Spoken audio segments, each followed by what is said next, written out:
What's in my camera bag, you ask, huh? I know it's what you want to know.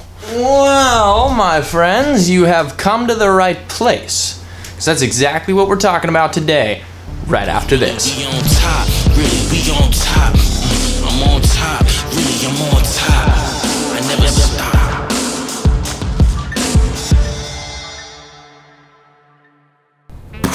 What's up, everybody? Jackson Lebsack here. For those of you that don't know me, I am a filmmaker, photographer, and currently work for the YouTuber Jamie O'Brien.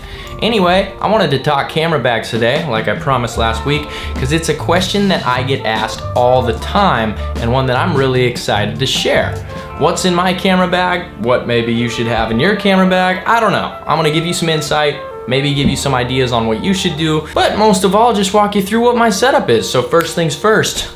The bag itself, really important. Didn't realize how important it was until I switched to a nice bag. I used to own a school backpack. That was what I rocked. That was like my camera bag. And then my back started to hurt, and then I realized I should probably get a camera bag. So I got a camera bag, and now I'll never go back. For me, I travel a lot, and I need something comfortable. I hike a lot, I'm in the woods a lot, I'm shooting action sports, so that means I could be walking up the beach, I could be walking into the hills. I'm shooting all sorts of things that make me get outdoors, so I need a camera bag that can withstand that, which is why I went for this guy, and it's the Lowepro 450 AW bag.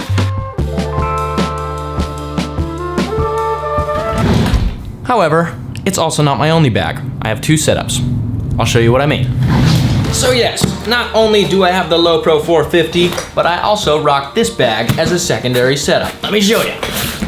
Oh yeah, there we go. This is my secondary setup. It's called the MindShift, I think. MindShift Panorama, to be exact. As I mentioned, this is my secondary bag, and it's a freaking sick bag, but wouldn't use it for every day. One, it's too small to fit all my things, but two, that's actually the only reason I wouldn't use it as my everyday bag. Anyway, this bag, very special, very certain instances, but I had to get it after I used it. I first used it on the ski.com dream job. If you don't know about that, I'll link a video that talks about what that is. Look at this. Boom, bang, clip it. Oh, once it's all buckled and strapped, check this out. Boom. Oh. So basically the bottom half literally unhooks from the back half and it rotates around your torso. There are multiple instances where this is a lifesaver. The biggest thing I've found that it's helpful for is when you're skiing. See, shooting skiing is the biggest nightmare ever for those of you that haven't done it. You got snow, you got rain, you got all sorts of elements, and you want to keep your gear safe, but to do so, with pretty much every other normal camera bag, you gotta put your bag on the ground, take out all your gear, it gets all soaked, as your stuff opens up, it's snowing, it's dumping, it's a nightmare. So I found this thing, open it up, boom, pull the cam out right here, you're just shooting off your torso, bing, bing, get a quick shot, pop it back in, zip it up, stand up, rotate it, slide it back into the backpack, and you're back down the slopes. Again, not my main bag, but special instance bag. The Lowepro 450 AW is my main bag. Let's jump into the gear.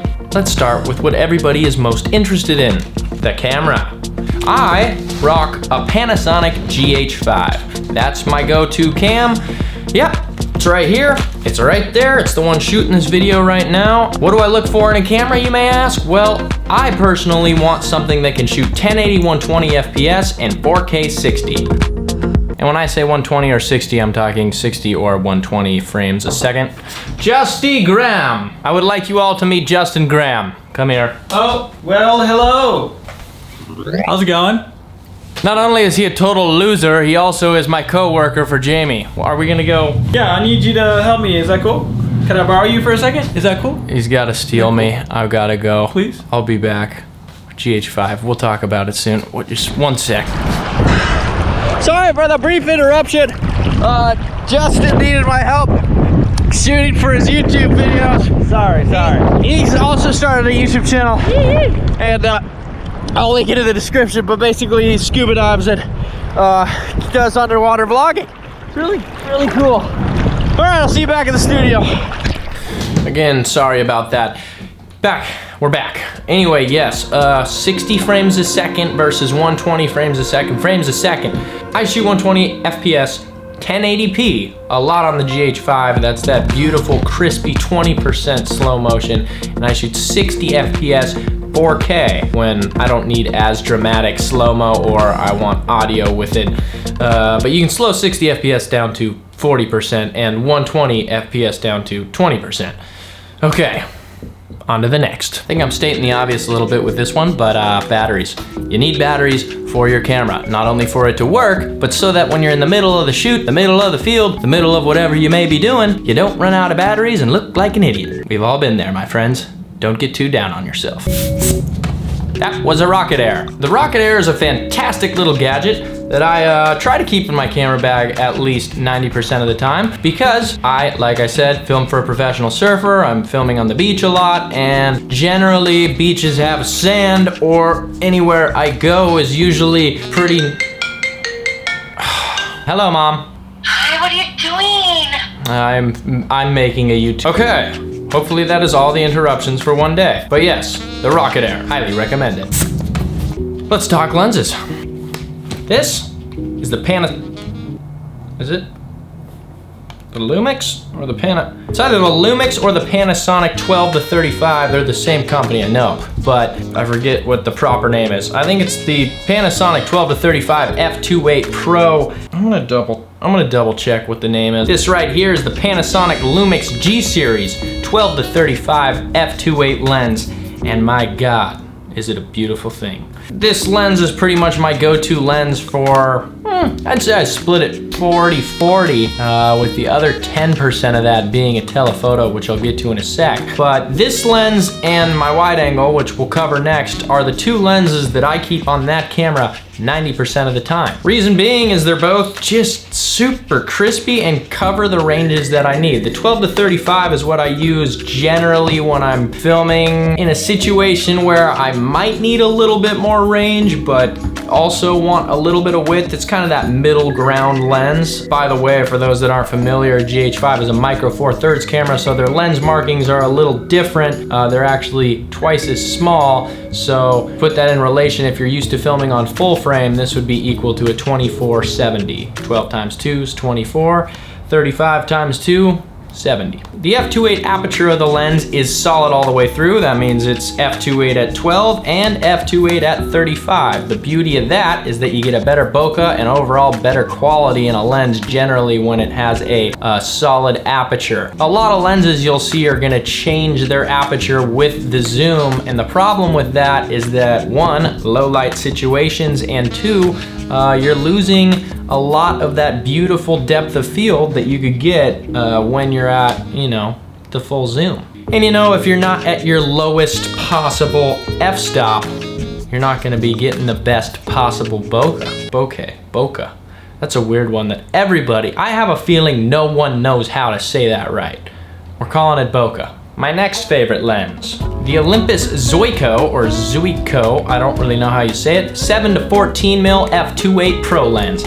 Like I said, this is the lens that's on there generally if this one isn't, the 12-35. For all you full frame shooters, this would be equivalent to a 14-28 lens. It's my wide angle, and man, I gotta say, it looks even better than my 12-35 because I actually have no idea why, but the glass on it is amazing. That's the answer. That's the simply put answer. Beautiful lens, highly recommended if you're looking for a wide angle in the micro 4/3. This stays in my camera bag always, because I'm always switching between the 12-35 and the wide angle. My next lens is this guy.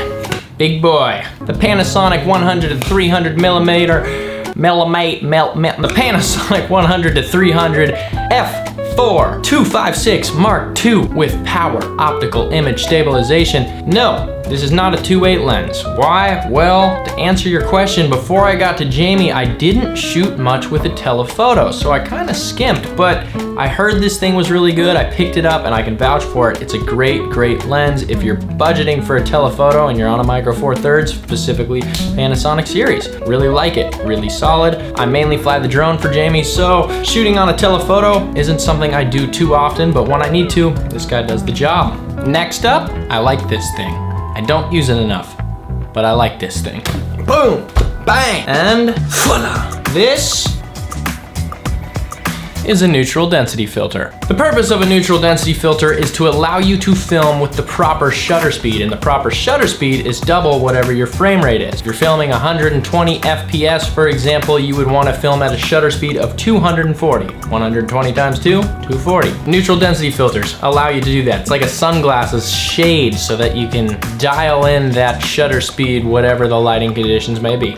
Always in my camera bag. Do I use it enough? No. Should I? Yes. Roast me in the comments because I don't use it enough. Moving on down the line. The Mavic 2 Pro. This is what I'm shooting on pretty much every single day of the job. When Jamie surfs, I'm on the drone. I love this thing. Best drone I've ever owned, hands down. I'll say it right now. I've owned the Mavic Pro 1, I've used the Mavic Air, I've used the Mavic Pro Zoom, and I gotta say, the Mavic 2 Pro, unfreaking beatable. Till the next one comes out, of course.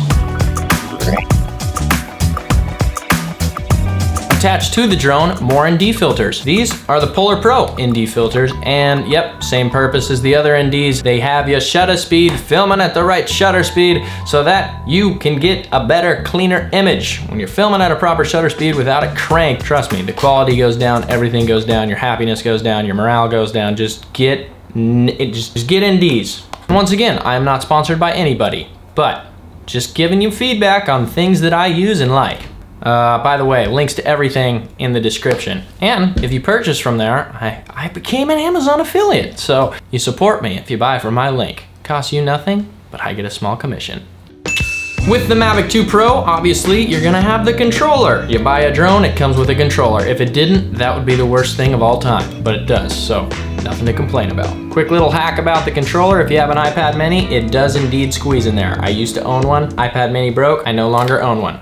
And of course, as the controller comes with the drone, so do the batteries. Batteries, drone batteries, I got, I think, 6 of them, maybe more, we need more.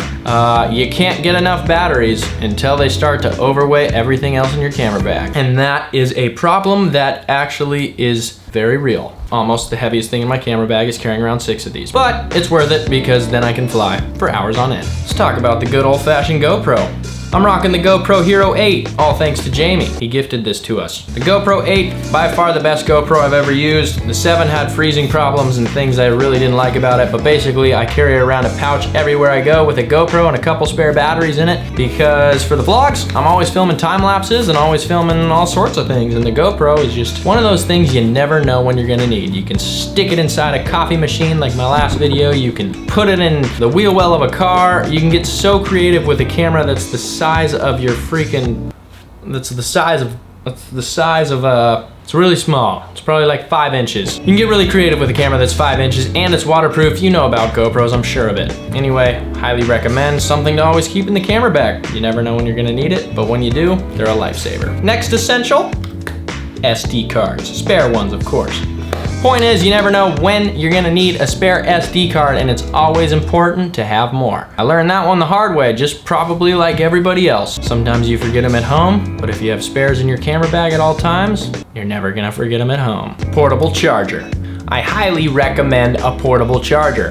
For me, my primary job when filming Jamie is to be the drone pilot or film the audio, either one. Justin also film. For the most part, when he's surfing, I'm flying the drone. And you know what the drone needs? Your phone. And you know what your phone needs? Battery. So if my phone dies, I need this to charge my phone and give me more battery.